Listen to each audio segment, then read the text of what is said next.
Today is Saturday, the 24th of January 2026, and we're gathered here for the 216th session on mindfulness for beginners.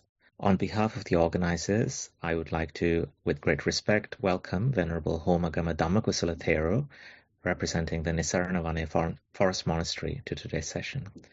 And I also welcome all the organizers and all the participants taking part in this session via Zoom and Facebook today. This is a session where we encourage participants who feel able to share their camera feed to be present and visible if they wish. Many of us do that. It helps create a sense of community and can also help Bhante feel connected to us during his instruction. With that, I would now like to invite Venerable DhammaKusala Thero to start today's program with our in-session mindfulness practice, our usual way of starting these sessions. Over to you, Bhante, and much merits. Thanks, Arosha. Hello, everyone. Let's start today's session with a mindful sitting practice. For this, you can turn on video and join more actively if you wish. We simply sit comfortably. We gently close your eyes and bring our attention to the present moment. And when you do that, you can feel your body. You can feel the surrounding sounds. Simply notice them for a moment.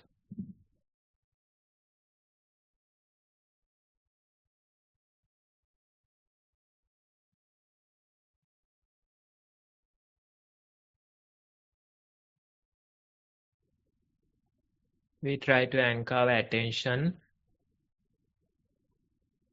to the prominent bodily sensation that you can feel.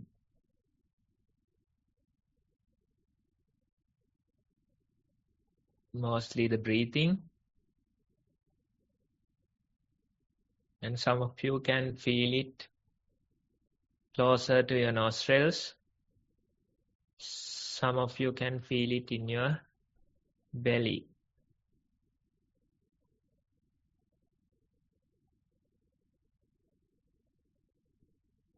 Simply observe and see the prominent breathing sensation.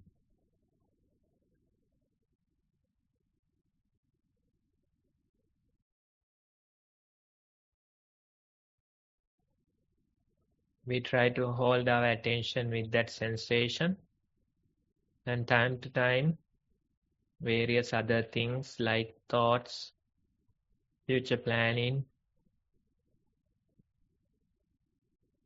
sleepiness, irritations in your body, these things come, but among them, we try to repetitively return our attention to the selected sensation.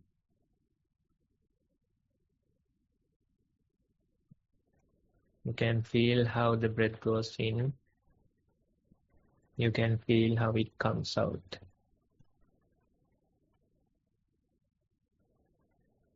Let's continue for a few more minutes.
Okay, everyone.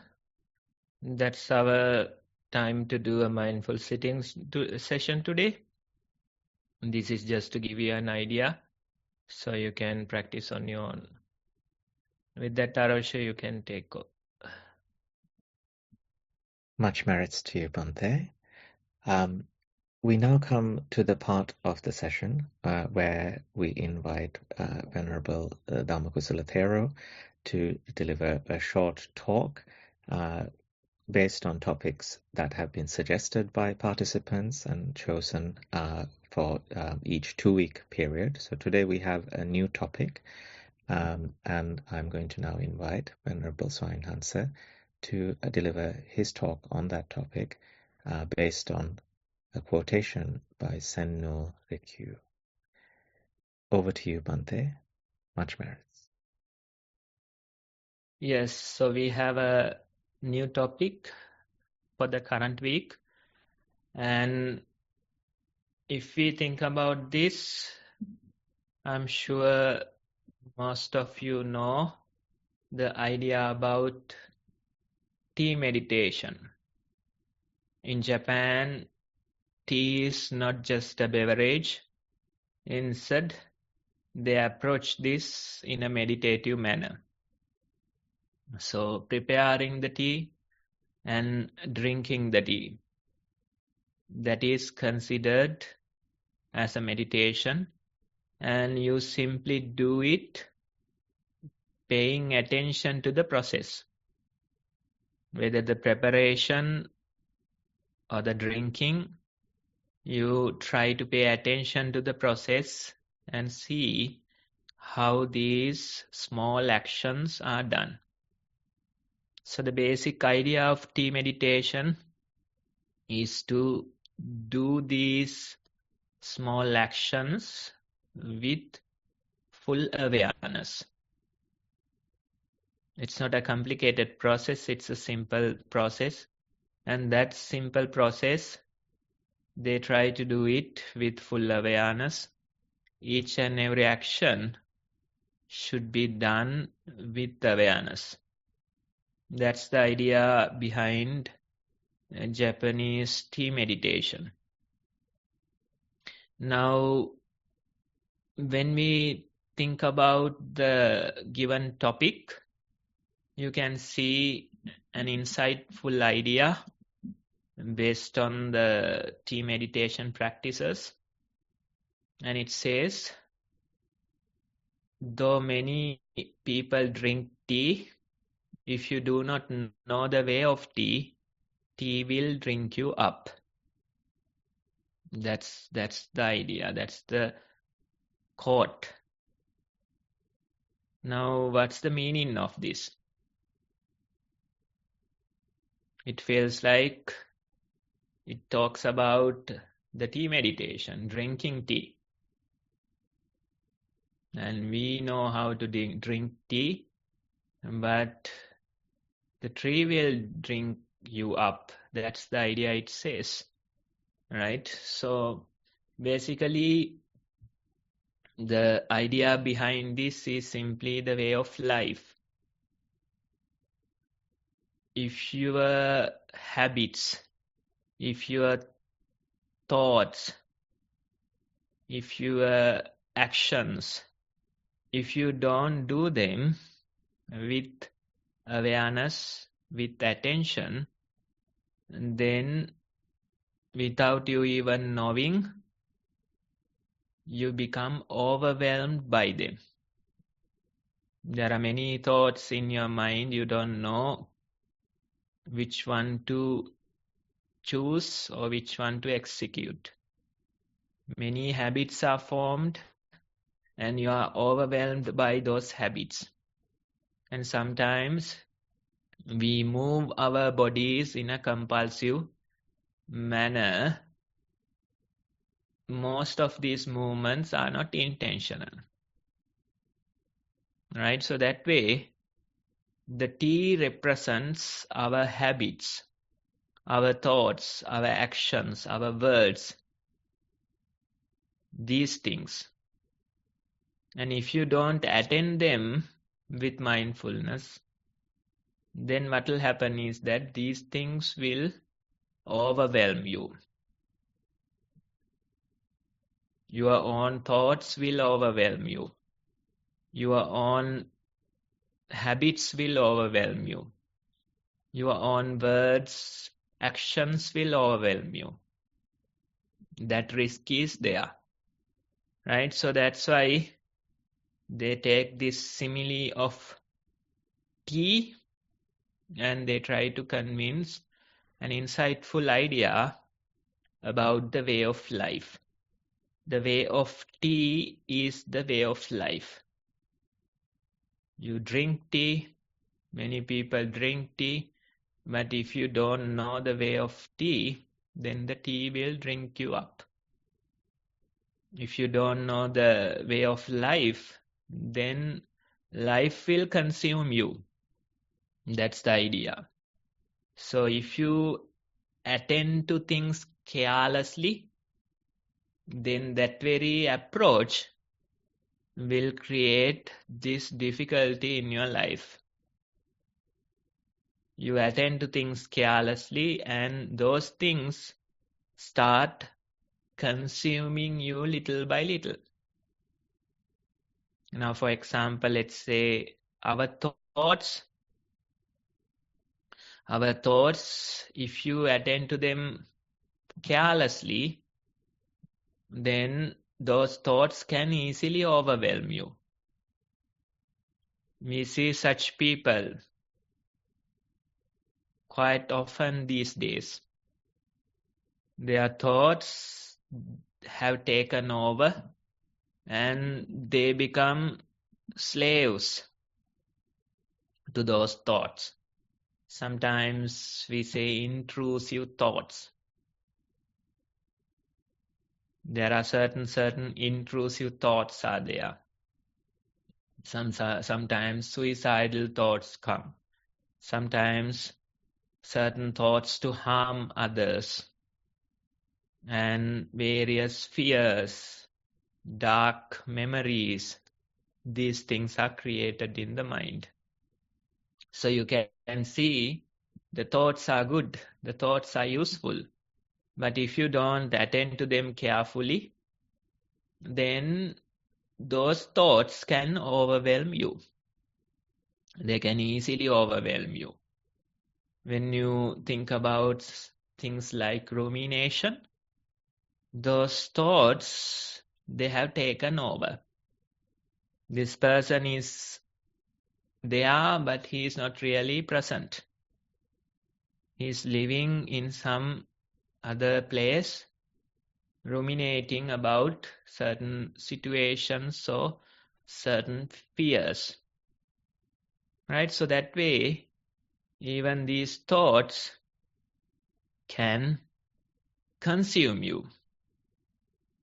And let's say certain habits, addictions, these things become part of our life nowadays. Many people, they have various type of addictions, not only drugs or alcohol, but various different addictions are there. Device addictions are there. Certain porn addictions are there. Gaming addictions are there. So these type of things are very common nowadays. Initially, it's something fun. You get a smartphone. Initially, it's so interesting. It's something exciting for you to do. But what happens when you attend to it carelessly, gradually that exciting thing will start consuming you. You spend many hours on a screen. You spend many hours browsing social media. You spend many hours playing games. And that way, that simple, exciting thing can overwhelm you and consume you little by little. Right? So you can see the key is attending to these things carelessly. Then even the words or actions. If you attend to your words carelessly, then sometimes, time after time, you hurt other people. Time after time, you have to apologize. Time after time, you have to correct the things that you have done. So this way, we feel like we don't have real control over our own thoughts or actions, our own words or actions. Right? So the key is attending to them carelessly. Right? So this way you can see these things can overwhelm us. These thoughts, habits, actions, words, these things can overwhelm us. Initially, they come as useful tools, important things, but if you attend to them carelessly, then that very thing can start consuming you. That's the very idea. So the key word here is attending to them carelessly. What's the opposite thing you can do is simply attend to things carefully. Attend to things with mindfulness. If you know that art, if you know that skill, then these things can't overwhelm you. The tea won't drink you up. The life won't consume you. Right? So that's the very idea behind this insightful quote. It takes the simile of the tea, the way of the tea, and tells us a story about the way of life. Right? That's important message for nowadays we can really use in our daily encounters. So you have to attend to these things carefully. Now, we are already overwhelmed. We already have many thoughts in our minds. We already have many habits or addictions formed. So how can you start this?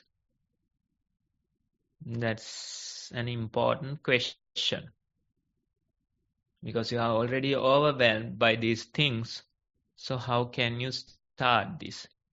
You have to simply approach this in a formal setting. Formal setting means formal meditation. You sit away from all the disturbances.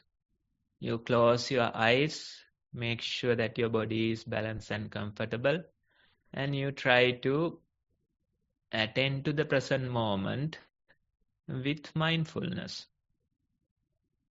That's the formal setting you prepare or you create to develop mindfulness. Same goes for the mindful walking. You walk in a quiet place and you simply try to be mindful of your walking body. That way, we try to approach this in a formal setting, which helps us to let go of the overwhelmed mind and develop a certain level of mindfulness. It's not easy, but if you create some space for you away from all the disturbances, then it helps you to develop mindfulness a lot. That's why sometimes people go for retreats. Or some people, they find some quiet place or time for them to meditate. Because the minds are already overwhelmed, so you have to deal with that initially. Right? Somehow if you find some space, if you start Practicing this, then gradually you become better. We say don't go after thoughts initially. We say don't try to attend to the thoughts carefully. Instead, try attending to your breath carefully. Right? If you can at least attend to your breath carefully, then there is a potential for you to deal with complicated things like thoughts or addictions, right? But if you even can't attend to your breath carefully, then how can you deal with things like thoughts, right? So you have to start simple. You have to start with a bodily sensation. That's why we take the breath. In the walking, we take the steps. And gradually you try to attend to your breath in a careful manner. The breath has been there since the birth. You have been walking for many decades, but you didn't attend to them carefully. You were careless. These things were happening in the background, but that they were not your priority. Right? But now we prioritize these simple sensations, these bodily sensations. In a way, they are signs that you are living. The breathing is a sign that you are living. The walking steps, it's a sign that you are moving here and there. Right? So that way, we take a bodily sensation and we try to attend to that carefully. Initially, it's not easy.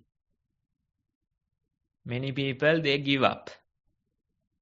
Even probably a couple of weeks ago, this old gentleman came here and he was in his early 60s.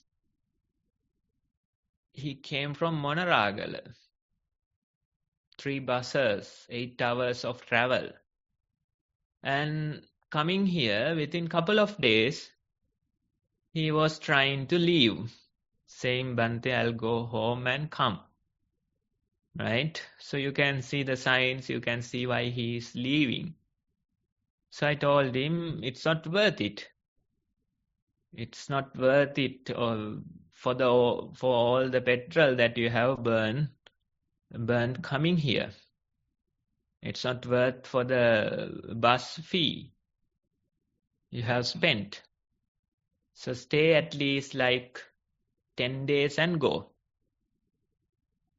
Right? So somehow he accepted because of the devotion, and he somehow stayed for a longer period. So you can see initially when a person try to attend to these things carefully, they overwhelm them, and it's not easy to do that, right? But gradually you develop that potential. That's the important thing. Most of the newcomers, the simple advice would be to somehow continue.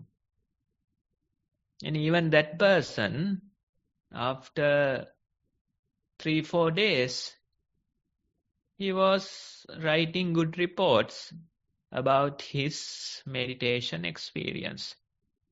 He was able to stay with the breathing for many breath cycles. He could be mindful of the steps for a longer period. Right? So that potential is there within us, but do we dare to develop it? That's the question that you have to answer. Right? So gradually you have to develop the ability to attend to these things carefully. That's the idea. You start with your breath. At least can you attend to your breath carefully? At least can you attend to your steps carefully? That way, gradually, you have to develop your mindfulness. And when you develop it, little by little, even the things like thoughts, you start to see how these thoughts are coming and going, how these thoughts are grabbing your attention, how they are taking you away repetitively.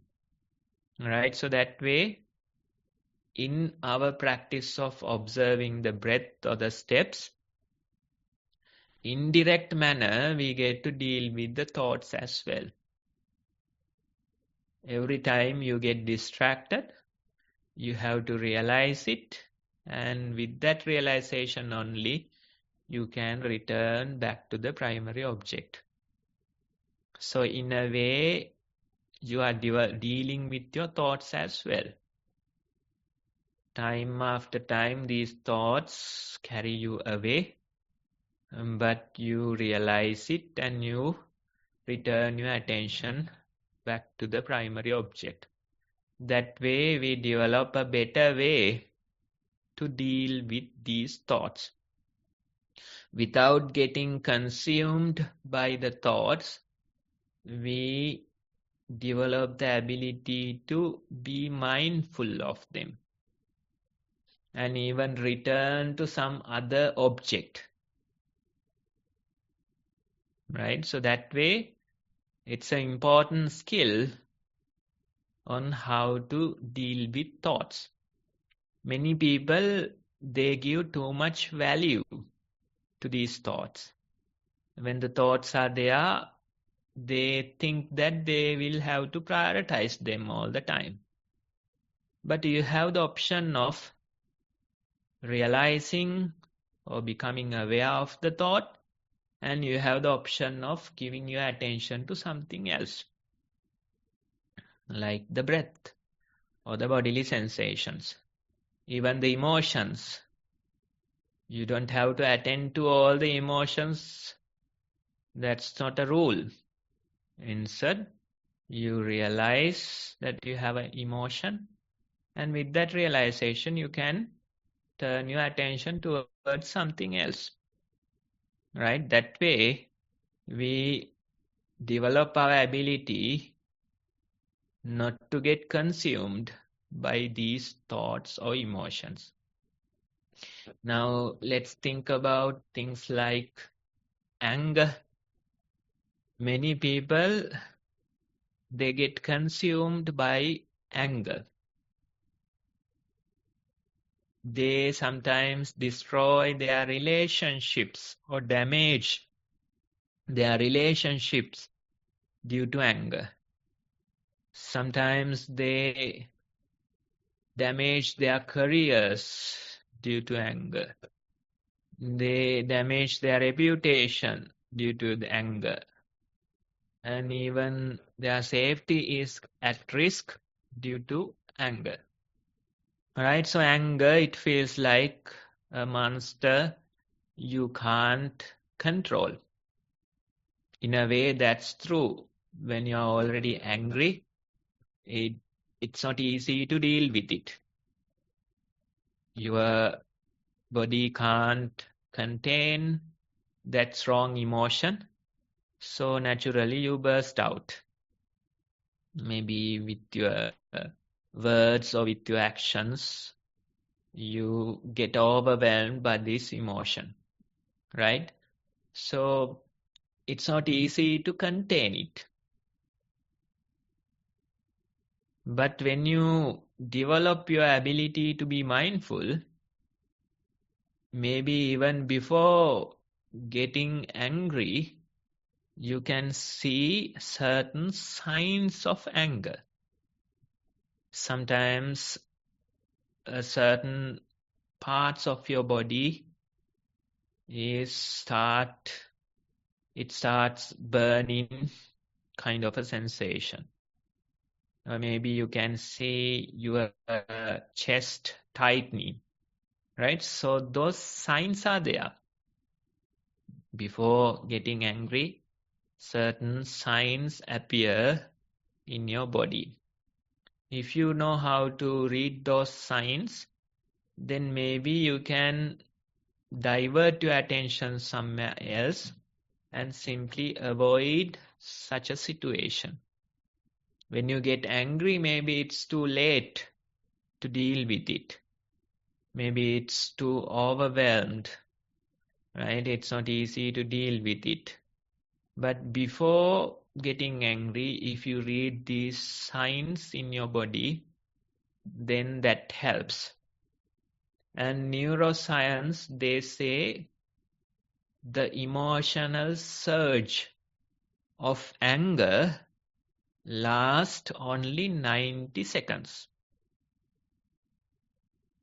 Right? After getting angry, this emotional surge, it'll only last 90 seconds.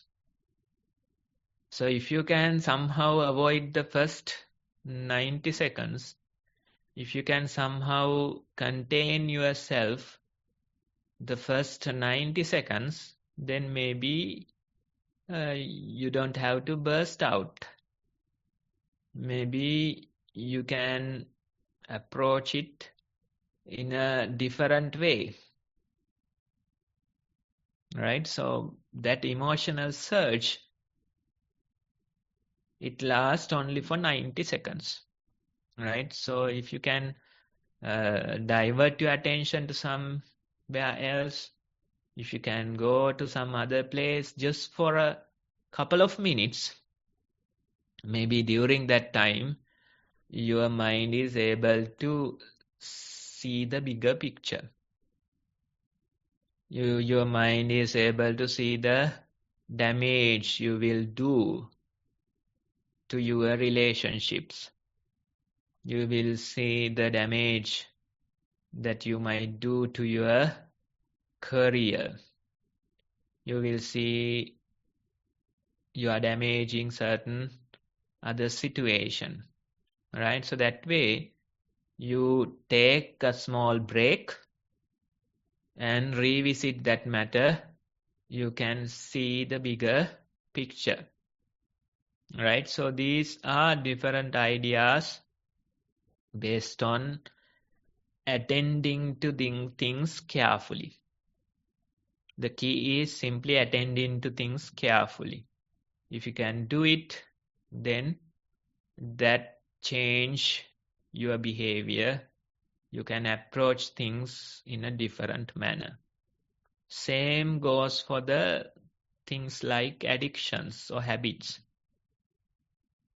We are not suggesting to quickly break these habits. That's not what we are suggesting. Instead, try to become conscious of these habits or addictions. That's a better way to do it. Right? You become conscious of it. You see how this addiction is driving you. You see how it makes you anxious, not looking at a phone. You see how many hours you spend while spending those hours. You see what are the important things that you are missing due to this addiction. Right? So that way, you don't try to break these addictions. That's not the option we have. We can simply be more conscious of these things. If you can be more conscious, then that helps to reduce the strength of these addictions, because ignorance is the key. Otherwise, attending to things carelessly, that's the key. When you attend to things carelessly, when you have ignorance, without even knowing, you are strengthening these addictions. Time after time, you are supporting that process of the addiction. Right? So that's why they say you have to be conscious. That's the only task. Don't try to break the addiction.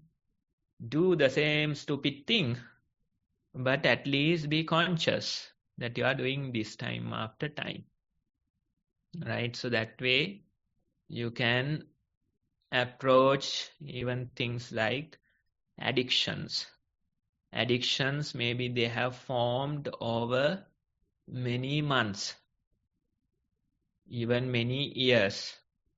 So changing them, it's reasonable that they take a long time. So we are not suggesting that you quickly change them. Instead, you simply approach things carefully and see how these addictions are driving you. That's the very task. And things like, let's say, porn addictions. You see these movies or things and you get this urge to probably masturbate, right? So that's how these addictions are driven. So there's this technique, they say, surge surfing. You get this urge to masturbate, but you simply don't do it. You simply notice the urge to do it and see how that urge is changing or happening in your body, right? That urge won't last for a long time. If you can simply observe it for a couple of minutes, I'm sure that type of urge also passes, right? So this way, you get exposed to porn, but that surge surfing technique tells you not to act on it, right? Something like that. You are not fully avoiding that. You are facing your old addiction, or you are going on that same path, but you avoid a certain part of it consciously. You avoid acting on it consciously, right? So that way you can experiment with these things while attending to them carefully. That's the very idea behind this concept, right? So basically, if you attend to things carelessly, then those things can consume you. That's why it says the tea will drink you up. It's not you that's drinking the tea. Instead, the tea will drink you up. A good example would be that phone, a smartphone. Initially, it's let's say for a teenager. If you buy them an iPhone, it's an exciting thing to do, right? So that's how it starts. You are the owner of this iPhone and you start that way. But gradually what happens is that little by little, the iPhone becomes your owner. That very exciting thing start consuming you. And it'll drive your life. It'll make you waste so many hours. It'll avoid doing your studies, right? So that way, gradually, that becomes the master. So it doesn't happen within a day or two, but it continues for a while, and gradually the ownership shift. Initially, the person owns the phone. Later, the phone becomes the owner of the person, right? So that way, these things are evolving and changing. So that's why it says the tea will drink you up. The tea will start consuming you. And the reason being attending to things carelessly, right? So the idea for this practice, so mindfulness practice, is simply to attend to things carefully. the way of tea is equal to the way of life. You attend to the life carefully and you can manage these things much better. That's the idea for today. Thank you for listening. Much Merit Smatte for those very insightful reflections. Very grateful, and lots of important reflections for us to think about in our own day-to-day lives as well, and how we can be more careful and less careless. So now we come to the part of the program where we present a reminder of the instructions for this program, Mindfulness for Beginners, and also read the reports that we have received and conduct a short Q&A. So let me start by presenting the guidance for this program, and then I will hand over to Anupama to read the reports and conduct the Q&A. So the guidance for this program, I'm sharing on the screen, and I will put it into the chat as well. But starts with watching a couple of videos that have been prepared by the Venerable monks at Nissarana, Vanaya. One on mindful walking and mindful sitting. And these two videos provide the essential basic steps in the practice that we start with.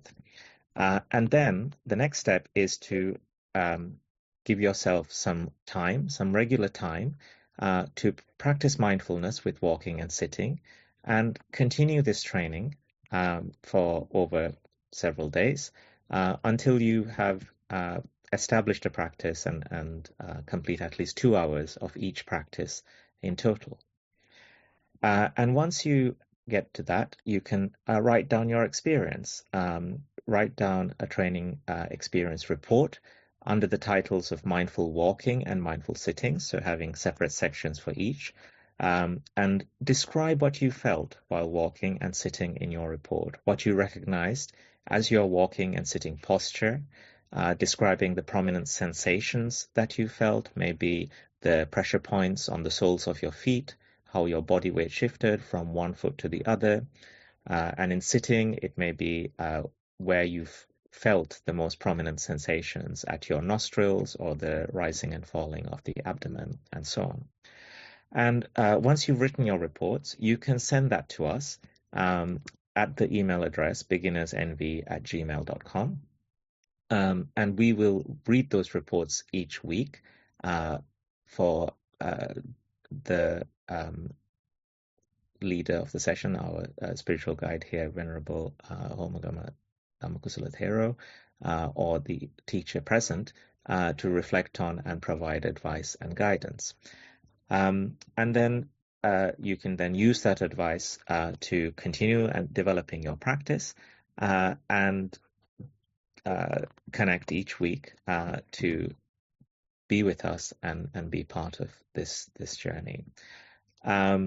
So with that, finally, I just wanted to point out that you can also listen to the recordings of each of these sessions on the Nissarana Vanaya website. So if you miss the reading of your report, you can always listen to it in that recording. So with that, I will now hand over to Anupama to read today's reports and conduct the Q&A, and Anupama will kindly be closing the session as well at the end. So thank you very much, Anupama. Over to you. Much merits. Thank you very much, Arosha. I hope you can hear me loud and clear. Today, we have one report submitted, which I will proceed to read. Venerable Swamin Vahansa, mindful walking. Walked freely few times, stood at the edges, and observed posture as a statue. Felt hardness of the floor. Could feel 6 footsteps in a length. Mindful sitting. Sat and observed posture as a statue. Belly movements were slow. Risings were longer. Mind wandering occurred. could observe 4 motions in a length. Theruwan Saranai Utum Swamin Mahansa. This is the end of the report. Yes, so you can continue your mindfulness for some time in the walking and sitting, and time to time you get distracted. That's okay. You can realize it and you can return back to the primary object. Now, I remember someone was sharing their experience a few days ago, and that person was telling that during a short time, that mind went to maybe like 20 different thoughts. So he was counting on them and saying within couple of minutes, this many thoughts came. Right? Initially, it sounds like a complaint, but you have to understand being that conscious, being that aware is important in the practice. Some people say that they don't get thoughts. I remember one person was saying during the 40 minutes walking time, the whole 40 minutes he was with the feet. That was his comment. But actually, that's ignorance talking.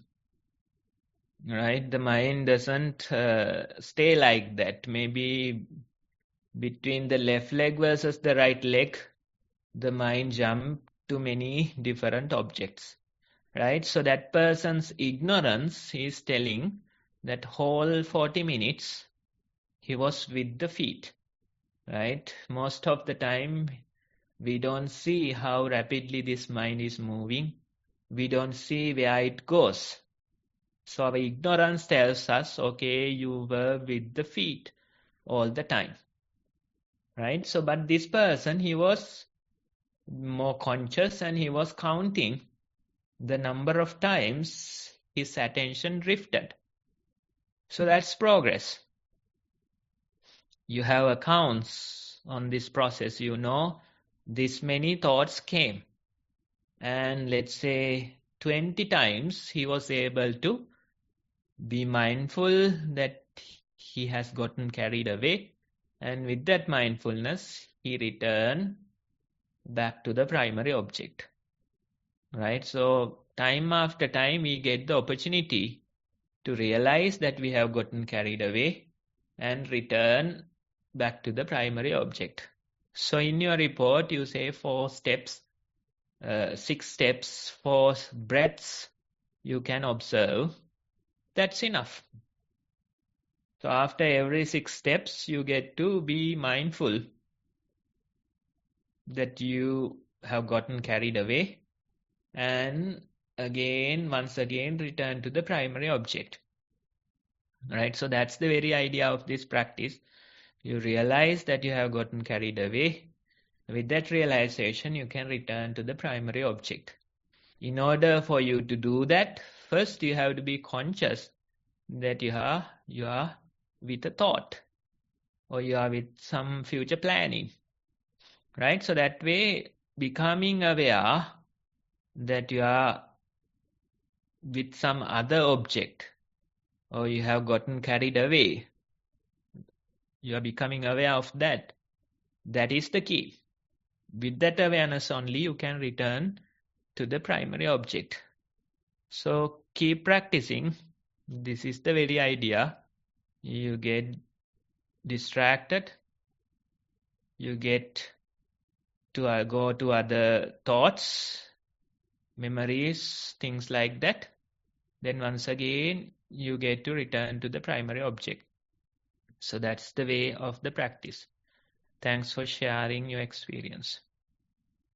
Thank you, Bhante. And thank you for submitting the report to share with us with the valuable insights of Venerable Bhante. We now move on to the Q&A session. In fact, we've got a question in the chat from Gihanta, which I will read out now, Bante. Most Venerable Bante, thank you very much for your insightful talk today. What is the relationship between awareness and self? Who is aware? That is the question. Yes, so that's the whole journey. You are trying to figure out who is aware. Initially, you start with the object of awareness. Gradually, your attention to turn towards the person or the self that is aware. Right? Time after time, we try to see who is aware. Where is that person? Where is this self lies? Right? So that observation or that whole journey, you have to walk yourself and see who is really aware. Right? Many people, many teachings, they say there is a solid self or a soul that travels from life to life. That type of a idea is given in many teachings. It's like, you are changing clothes. Your body is like a cloth. You leave this cloth or this body, go to some other place and wear a different cloth. That type of idea.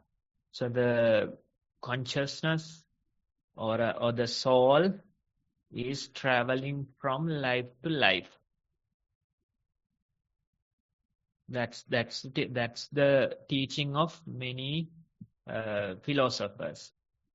And even in Buddha's time, one monk, his name was Sati. Sati, yes.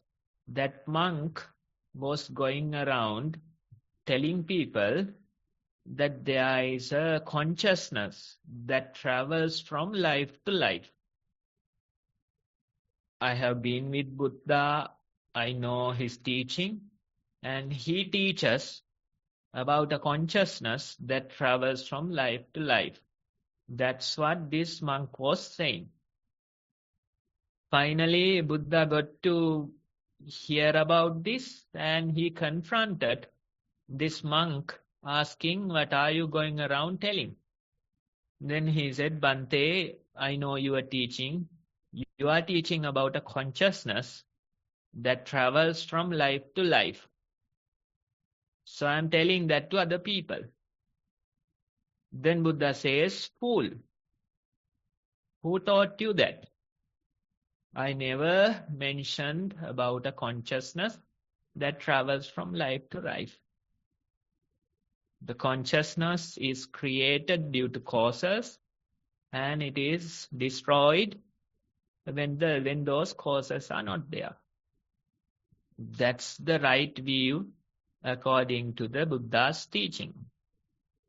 But what happens is that although we know according to the Dhamma teachings, according to the scriptures, we know that consciousness is created due to causes. When your eyes meet a sight, let's say another person, the eye consciousness is created. Right? So the causes are said to be the eyes, the sight, and some inclination towards it. Those things get together and eye consciousness is created. That's the teaching. That's in the scriptures. But when we experience this, we experience it differently. We feel like we have been living all these decades. You recall your past memories 10 years ago, 20 years ago, and you feel like this stream of consciousness continues. You don't feel there's a break in between. Right? So that's the issue. There's a gap between the teaching and what we experience. So in order to experience the reality, you have to develop your path. Simply you start from the current experience and you develop your meditation up to a point where you experience the reality. Right? So that's the whole idea. I remember there was this young boy who came from, actually he's a foreigner. He has been practicing in some other place for maybe 2 years now. And a couple of days ago in his meditation report, he was writing in vivid details about the walking, sitting, daily activities. No issue, no gap. Everything was perfect. Right? So actually, when you hear such a meditation report, you have to, in a way, appreciate the practitioner. But I didn't feel like appreciating. I told him that you are like that Sati monk. In your report, no gaps. Everything is complete. No disconnection. Right? There's no gaps. You're like, there's this consciousness that is solid, and that consciousness travels from life to life. That type of approach was there in that report. So I told him, you're like the Sati monk who was having that type of a view, right? But if you are aware, if you are more conscious, then you can see breaks or disconnections in this process. Sometimes you can see past couple of minutes, you were in some other world, or you were missing, right? And there are time gaps. It feels like time slips, right? So those things are signs that this is not continuous. In order to see those signs, we have to strengthen our awareness. Otherwise, our ignorance fills all these holes and tell us that you have been living non-stop, continuous for 30, 40 years. That type of a idea is shown to us with the support of ignorance. Thank you, Bhante, for that explanation. I'm sure there's a lot for all of us to take from the discussion. And to add to that, we have another question from Samantha. Bhante, why do we have thoughts constantly? Is that a natural human process? And the practice of being conscious of thoughts is new habit we train ourselves. So we are in control of the present and alive than like living in a dream-like state.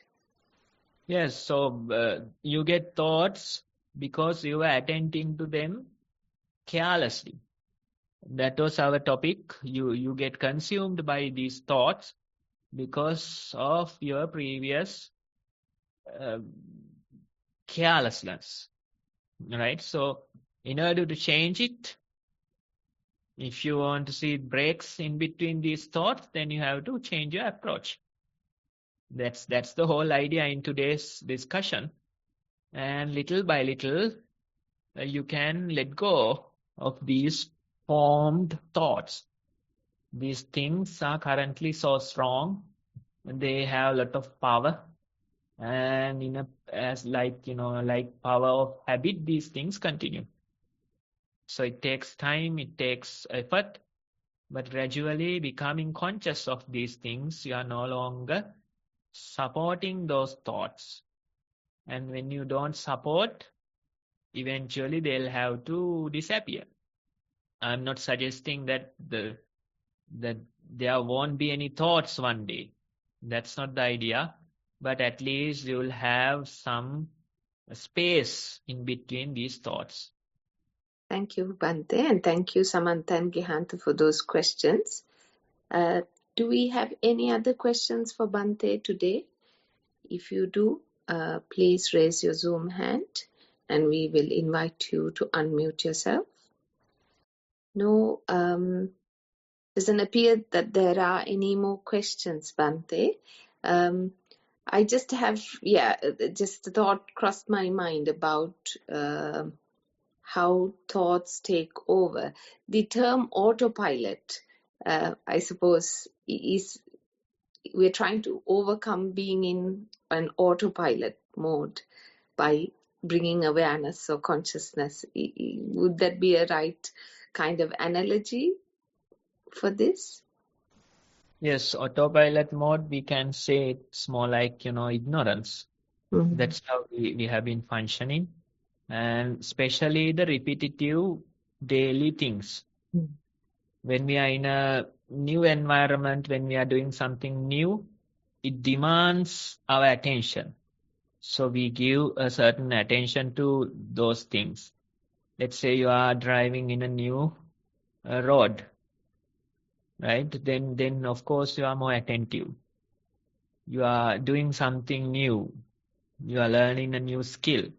And then you have to give your attention, right? But these repetitive, simple things that we do, majority of our time is dedicated for them. Those things we do this autopilot kind of a thing. You take your brush, the process will happen. You sit with a plate of food, it will somehow go to your belly, right? So that way, it's like autopilot, or in a way we can say ignorance. The current way of doing things, but the way of tea suggests us that we should attend to them carefully. It's a tiring task because, we don't feel like attending to eating meals or brushing. We have many interesting other things to do. But the whole idea of this practice, or the way of tea according to today's topic, is simply to attend to them in a careful manner. Autopilot mode, we can say it is more like the ignorance. Thank you, Bhante. Yes, very, very relevant to our everyday lives, and it is a great reminder. And I can see how this topic today and discussion around it, if we apply it to ourselves on a day-to-day basis, we can certainly make progress. Thank you to everyone who participated today and asked questions and provided reports for discussion. And most of all, thank you, Venerable DhammaKusala Thero, for your wise advice and guidance as always. We have a few minutes if anyone has any last minute questions or comments to make. I think we've got Samantha with your hand up. If you unmute yourself and ask your question, please. Thank you, Anupama. Thank you, Bhante. Just a little quick question, actually. That was just, maybe I hope it's not too soon. But I was just thinking, why is it that it's an effort to be aware all the time, consciousness, and it can be a bit, I suppose, the training a bit arduous, a bit boring, maybe, being the effort of trying to be in the present moment all the time. Whereas if you're lost in your thoughts, it's like a film, you're dreaming, and it's less effort. Is it because I haven't actually seen completely fully? I can see sometimes when you're lost in thoughts, there's stress there, depending obviously what you're lost in. But whereas if you bring it to the present moment, then there's peace, and it's and you feel alive, and it's quite enjoyable. So is that with lack of practice? So with more effort, if you carry on bringing the mind to the present moment, would that interest occur, build up within myself to be in the present moment? Just so basically, why is it more effort and difficult to be mindful in the present moment, then it's much more easier to be lost in your thoughts. That's what I was just wondering, Bhante. Thank you. Yes, so it's difficult because of the power of habit. That's the habit that you have developed, being lost in the thoughts, emotions, and that is easier. And going against that current, it's difficult, right? Going against the current. So this whole path or practice is simply identified as going against the current. The way of the world is going with the current. The way of the nobles would be going against the current, right? So current of habits, addictions, we can simply say. So due to power of habit, it is difficult. But what happens is that if you form this new habit, if you train yourself repetitively, then that habit takes over. And naturally, you return to the present moment, and that works for your advantage. No matter how many thoughts come, no matter whatever the mistakes you do, your mind will simply let go of those situations easily and return to the moment. That's also power of habit, right? So we are in the process of forming new habits, and it is tiring, of course, but if you do it, then one day this new habit will take over. That's the very idea. That's why we have been discussing these things maybe for like 5-6 years now. Brilliant. Thank you, Bhante. That's really encouraging, and to be in that new habits form. Sadhu, sadhu, sadhu. Thank you, Anupama. Thank you, Samantha, for asking that question. And yes, it's certainly very helpful to all of us in the discussion today. I think we can conclude the session today if we have no further questions. I'm just giving a few minutes to see if there's any last-minute comments. Doesn't appear to be so. Once again, thank you to everyone who participated today, and Venerable DhammaKusala Thero for your valuable advice and guidance. Before we conclude, I would like to, with much gratitude, convey merit to Venerable Udayiriyagama Dhammajiva Thero, the main abbot of Nissarana Vanaya, who initiated these mindfulness programs and gave us the opportunity to participate in discussions like this and to help further our practice. And of course, to all the organizers who work hard behind the scenes to make this happen every week. Much merit to you all. And hopefully see you all again next week, same time. Wishing you a mindful week. And with that, we conclude our session for today.